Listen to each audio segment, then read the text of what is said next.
آج پیش خدمت ہے قمر جمیل صاحب کا ادبی سفر، جو کہ قمر جمیل صاحب نے میرا ادبی سفر کے عنوان سے تحریر کیا۔ میرا ادبی سفر، تحریر قمر جمیل، آواز و پیشکش ظفر جمیل۔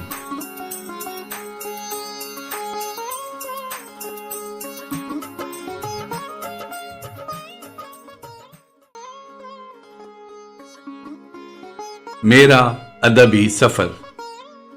میں اپنے ادبی سفر کے بارے میں جب بھی سوچتا ہوں، مجھے اپنے بچپن کے وہ لمحات یاد آتے ہیں جب میں عید کی خوشی میں عید کی رات اپنی ٹوپی، شیروانی اور دوسرے کپڑوں کو دیکھ کر اچھلتا تھا، شعر کہتا تھا، بلکہ نظموں کی نظمیں لکھ دیتا تھا اور اپنے ہم عمر عزیزوں کو، بھائی بہنوں کو سناتا تھا۔ ان ہم عمر ساتھیوں اور عزیزوں میں سے ایک ڈاکٹر فضل احمد فاروقی بھی ہیں۔ پھر میں اپنے گھر میں قد آدم آئینوں کی الماری کے سامنے کھڑے کھڑے کبھی تقریریں کرتا اور کبھی ٹیپو سلطان شہید پر نظمیں لکھتا۔ یہ اس زمانے کی بات ہے جب میں حیدرآباد دکن میں تھا۔ ہمارا آبائی وطن تو یوپی کے ایک مشرقی ضلع بلیا کے قصبے سکندر پور کے نام سے موسوم ہے، لیکن ہمارے دادا مولانا وکیل احمد سکندر پوری حیدرآباد دکن آ گئے تھے، جہاں جشن تھے۔ ان کے صاحبزادے جمیل احمد صاحب کے گھر ہم پیدا ہوئے تھے اور ہماری ابتدائی تعلیم حیدرآباد دکن ہی میں ہوئی۔ یہیں والد صاحب کے انتقال کے بعد ہم راجہ اندرجیت کے باغ والے مکان سے اٹھ کر حبیب نگر نامپلی میں آ گئے تھے۔ کچھ سالوں کے بعد ہمارے بڑے ماموں آغا پورا منتقل ہو گئے، ہم بھی ان کے ساتھ یہاں چلے آئے۔ جہاں ہم نے ماہر القادری اور پھر فانی بدایونی مرحوم کو دیکھا تھا۔ وہ ملاپلی میں سرکاری مکانوں میں رہتے تھے۔ مولانا ماہر القادری سے ہمارے بڑے ماموں کی دوستی تھی۔ اس کے علاوہ مولانا ابو الاعلی مودودی ہمارے حبیب نگر والے مکان پر آیا کرتے۔ ایک کار میں بیٹھے ہوئے بدن گداس تھا، سلک کی شیروانی پہنے رہتے تھے۔ وہ ہمارے ایک عزیز عبد الباسط صاحب کے دوست تھے۔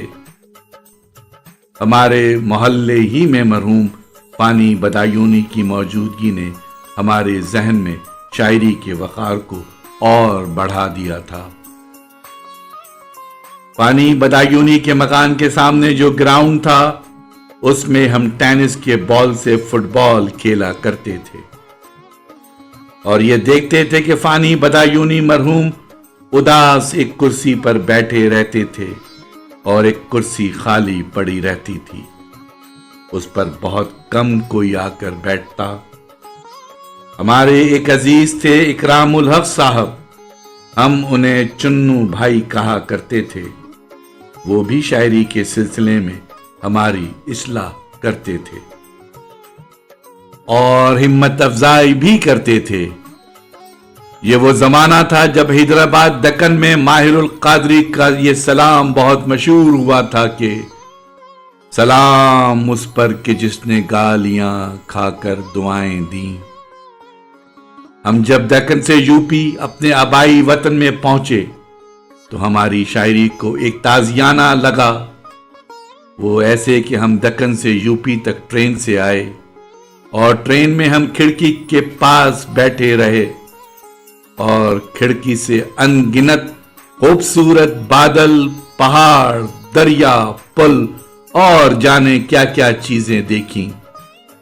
چاند کو تو گھنٹوں گھورتے رہتے تھے۔ سچ تو یہ ہے کہ کئی راتیں چاند کے ساتھ گزریں۔ اس وقت تک ہمارے قلب پر عورتوں کے حسن کا اتنا گہرا اثر نہیں ہوا تھا جتنا اثر ہم پر نیچر کا ہوا تھا۔ ہاں، اپنی والدہ کی ایک سہیلی کے پاؤں ہمیں بہت ہانٹ کرتے تھے۔ اس کے علاوہ ایک لڑکی بہت خوبصورت لگی تھی، میں آج تک اسے بھولا نہیں ہوں، جمیلہ اس کا نام تھا۔ بہرحال یو پی آ کر ہماری شاعری کا شوق اور بڑھ گیا۔ سکندر پور میں ایک صاحب تھے، ہمارے عزیز واسق سکندر پوری، ہم انہیں حامد بھائی کہتے تھے۔ ہم نے اپنا کلام انہیں دکھایا، انہوں نے یہ کلام دیکھ کر عروض کا ایک رسالہ ہمیں دیا اور کہا اسے دیکھ ڈالو، تمہیں کسی استاد کی ضرورت نہیں، اپنی فطرت کی رہنمائی میں شعر کہو۔